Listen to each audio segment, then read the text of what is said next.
अस्सलामु अलैकुम वरहमतुल्लाहि वबरकातुह। हरूफ तहज्जी हमने अदायगी के लिहाज से पढ़ लिया। जैसा मैंने पढ़ा आपने उसके पीछे प्रैक्टिस की, मेहनत की, और मुझे उम्मीद है आप भाई भी मुझे बतलाएं कि मेरे सबक के आगाज़ से पहले से लेकर इस सबक से पहले तक का जो पीरियड है, वक्त है, उसमें आपको कितना फ़ायदा हुआ, कितने हरूफ आपके बेहतर हुए, किस हद तक जो है वो आपके हरूफ तहज्जी जो है वो बेहतर हुए हैं, ये आपने खुद बतलाना है। तो मुझे उम्मीद है इंशाअल्लाह काफ़ी जो है वो फ़र्क पड़ा होगा, आपके हरूफ के अंदर बेहतरी आई होगी। और अगर बेहतरी आई है तो अल्लाह का शुक्र अदा करें, अगर बेहतरी नहीं आई है, बहुत कम आई है, तो फिर जो है वो खूब मज़ीद जो है वो मेहनत करें तो इंशाअल्लाह बेहतरी आएगी। क्योंकि अल्लाह ताला किसी की मेहनत को रायगा नहीं करते, ज़ाया नहीं करते हैं। तो आज हम पढ़ेंगे मुख्तसर हरूफ के मखारिज के हवाले से। मखारिज निकलने वाली जगहें, यानी कि वो जगहें जहां से हरूफ अदा होते हैं, हरूफ निकलते हैं, उन जगहों को क्या कहते हैं? मखारिज। और मखारिज ये जमा है मखरज की। तो आइए हम पढ़ते हैं। ये आप देख रहे हैं मुख्तलिफ ग्रुप्स हैं हरूफ के। ये देखें क़ाफ है, काफ है, ये करीबुल मखारिज हरूफ हैं कुछ, और कुछ जो हैं हरूफ ऐसे इकट्ठे ग्रुप में हैं जिनका मखरज सिर्फ एक ही है। अब ये देखें वाह है, ज़ाल है और सा है, इनका मखरज एक ही है, ये एक ही जगह से तीनों हरूफ अदा होते हैं।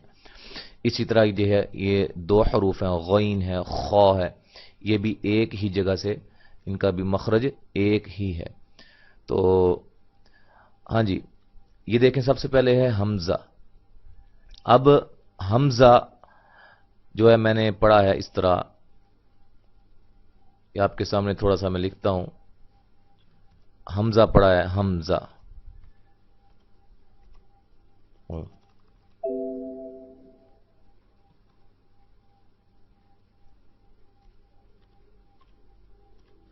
हमजा। अब इन चार हरूफ के अंदर हमजा बिल्कुल नहीं है, यानी कि ये वाला जो है इसकी आवाज पैदा नहीं हो रही है। अच्छा, अब उसकी आवाज कैसे पैदा होगी? इसकी आवाज हम कैसे पैदा करेंगे? या किसी भी हरफ का सही मखरज निकालने के लिए मारूफ व मशहूर दो तरीके जो हैं वो राइज हैं। वो दो तरीके ऐसे हैं कि आप किसी भी हरफ की सही अदायगी कर सकते हैं, आप सही उसको अदा कर सकते हैं, उसके मखरज से उसको निकाल सकते हैं। तो उसमें से सबसे पहला तरीका जो है वो क्या है? सबसे पहला तरीका ये है कि उस हरफ को, जो आप हरफ निकालना चाहते हैं, जिसको आप सही करना चाहते हैं, उसके ऊपर आप जबर लगा लें और फिर जेर लगा लें और फिर इसी तरह पेश लगा लें, फिर उसको आप पढ़ें अ इ उ। ठीक है जी, एक ही तरीका है। दूसरा तरीका क्या है? जिस हरफ को आप निकालना चाहते हैं उसके ऊपर आप जज़म लगा लें और उससे पहले हमजा और जबर। ये हमजा मैंने इसलिए इसको कहा है कि अलिफ हमेशा खाली होता है, जब उसके ऊपर कोई जबर आ जाए, जेर आ जाए, पेश आ जाए, तो वो हमजा बन जाता है। इसी तरह जेर लगा लें उससे पीछे, इसी तरह उसके पीछे पेश लगा लें और इसको आप पढ़ें अ इ उ। अब जिस जगह पे आवाज रुक रही है, आवाज खत्म हो रही है, वो उस हरफ का मखरज होगा, वो जगह होगी जहां से हमजा अदा होता है। तो दोबारा हम आते हैं सबक की तरफ। हमजा और हा, इसको हम निकालें अ इ उ। अब इसको निकालते हैं अह इह उह। अब ये कहां से अदा होते हैं? ये लिखा हुआ है कि हलक के आखिरी हिस्से से अदा होते हैं। तीन हिस्से होते हैं हलक के, एक सबसे ऊपर वाला मुंह के करीब वाला, और एक सीने के करीब वाला, और एक दरमियान में होता है। तो ये जो सीने के करीब वाला होता है, ये वहां से हमजा और हा अदा होते हैं। ठीक है जी, आपने वहीं से अदा करने। आइन और हा, یہ درمیان والے حصے سے، حلق کے درمیان والے حصے سے ادا ہوتے ہیں. اور اسی طرح غین، خو، یہ آپ کو محسوس ہوگا جب آپ اس کو نکالیں گے تو یہ آپ کے منہ کے قریب والے حلق کے حصے سے ادا ہوتے ہیں. تو اس کو ہم نکالتے ہیں اسی طریقے کے مطابق. دوسرا جو طریقہ ہم نے آپ کو بتلایا ہے،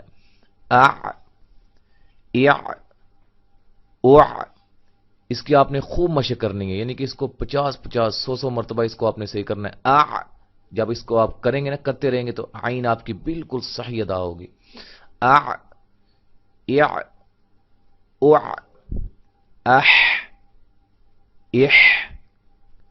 اوح. اب اس کو نکالتے ہیں، اغ، اغ، اغ، اخ، اخ، اخ. ٹھیک ہے جی. تو جہاں آواز رکے گی نا وہ اس کا مخرج ہوگا. آپ کو محسوس ہوگا جب آپ نے اخ یہ آواز جب آئی ہے تو آپ، یعنی کہ اس جگہ جب آواز رکی ہے تو یہ حصہ وہاں سے تھا جہاں سے یہ خا ادا ہوا ہے. یعنی کہ وہ اس کا مخرج ہوتا ہے جہاں آواز رکتی ہے، جہاں آواز آ کر ٹھہرتی ہے وہ اس کا مخرج ہوتا ہے اس حرف کا. اسی طرح قوف، کاف. اب قوف، کاف یہ زبان کی جڑ اور تالو سے ادا ہوتے ہیں.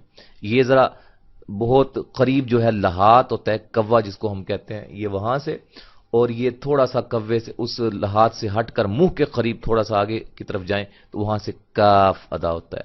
زبان کی جڑ، لحات کے متصل اوپر کا تالو، اس سے قوف، اور ذرا تھوڑا سا آگے منہ کی طرف ہٹ کے کاف. ٹھیک ہے جی. تو میں مختصر وضاحت کر رہا ہوں کیونکہ جو ہمارا سبق ہے اس کو مد نظر رکھتے ہوئے زیادہ تفصیل میں نہیں جا رہا. آگے جا کے انشاءاللہ جب ہم اس کو تفصیل کے ساتھ پڑھنا چاہیں گے تو پھر میں ہر چیز جو ہے وہ آپ کو تفصیل کے ساتھ اس کی وضاحت کروں گا.